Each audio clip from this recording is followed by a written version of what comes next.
안녕하세요. 가드너 채널의 미스터 가드너입니다. 측백나무 생울타리 1편을 촬영한 날짜가 3월 21일입니다.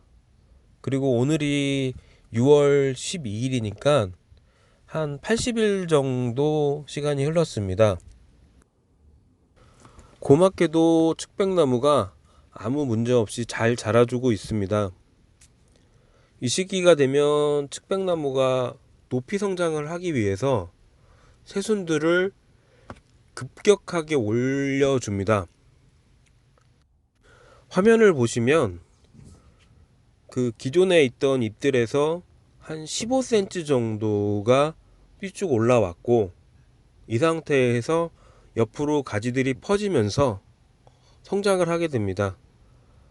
근데 생울타리를 할 때는 높이 성장이 중요한 게 아니고 옆으로 균형 있게 성장하는 게, 세력을 유지하는 게 중요하기 때문에 이 성장점을 정리해 줄 필요가 있습니다.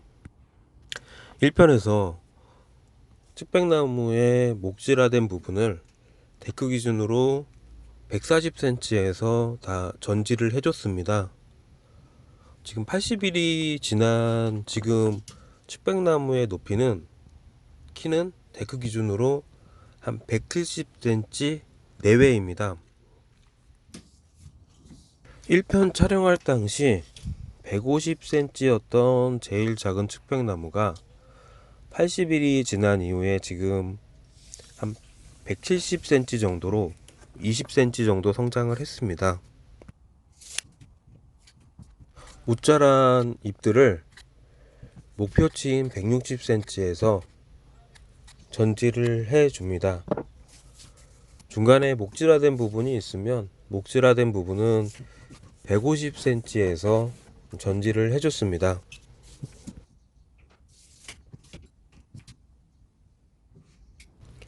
하부 전지에 대해서 질문하신 분이 계셨습니다. 하부 전지는 이제 길이 방향, 그러니까 길이 방향을 가로라고 했을 때 가로와 세로, 그러니까 길이 방향과 세로 방향을 나눠서 얘기할 수 있습니다. 길이 방향은 저 같은 경우는 데크 기준으로 하기 때문에 데크에서 튀어나온 부분을 다 잘라줍니다. 중간중간에. 이 기준이 애매할 때는 줄 같은 걸 띄워 놓고 그 줄을 기준으로 해서 작업하시는 게 좋습니다. 생각보다 중요한 게 세로 방향, 그러니까 나무와 나무 사이의 전지인데, 지금 보시는 것처럼 이 생울타리를 할 때 나무가 서로 붙게 됩니다. 이 부분에 전지를 해주는 게 중요합니다. 화면과 같이 성장이 유사한, 세력이 유사한 두 나무가 만났을 경우에 이 나무 사이의 중간 지점을 한번 전지로 정리해 주는 것이 좋습니다. 불필요한 경쟁을 억제하고 나무가 균형 있게 성장하는 데 도움을 줍니다. 생울타리를 만든다는 건 측백나무가 그 위에서 봤을 때 결과적으로 직사각형 깍두기 모양으로 성장을 하게끔 유도하는 것입니다. 원형으로, 방사형으로 성장하는 나무를 전지를 통해서 네모나게 만드는 과정이고요. 그럼 이 모서리 부분을 빨리 채우기 위해서는 이 중첩되는 부분을 네모나게, 길이 방향이나 나무 사이를 네모나게 계속해서 전지를 해줘서 성장을, 그 빈틈을 채워주도록 유도하는 것입니다. 성장 속도가 세력이 차이나는 나무에 같은 경우는 성장이 느린 나무, 세력이 부족한 나무가 성장할 수 있는 기회를 줘야 합니다.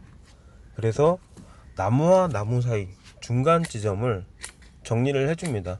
그러면은 세력이 좋은 나무가 많이 잘리게 되고 빈틈이 생기지만, 이 빈틈을 메꿀 수 있는, 성장이 느린 나무가 성장할 수 있는 기회와 시간을 줘야 합니다.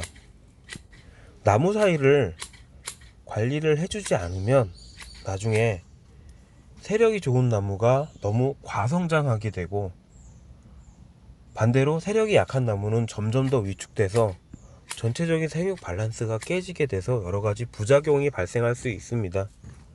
그래서 조금 더 시간은 걸리더라도 이 나무들의 생육 밸런스를 맞춰주는 것은 상당히 중요합니다.